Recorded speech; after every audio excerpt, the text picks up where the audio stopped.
बस हम लोग जा रहे हैं खाने लाने के लिए, ठीक है। ये अपना विदेशी भाई है, दिल्ली का सब देख लो, दिल्ली इसका मिला लियो आप। बहुत एक बार हुई थी बहुत कहानी रमजान चल रहा है, याद है।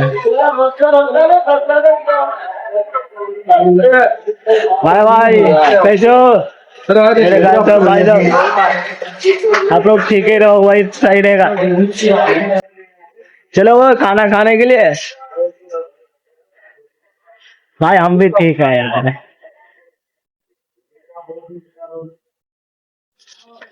खाना भी दिखाएंगे, चलिए। मारेगा हमें को मारेगा।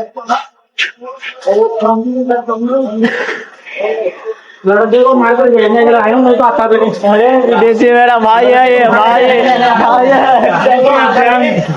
हाँ। आओ चाचा, ठीक हो?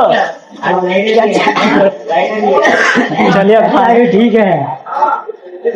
ये मेरा भरुआ बेटा है। ओकरा ज्ञान मानना, तू भड़ुआ एकदम।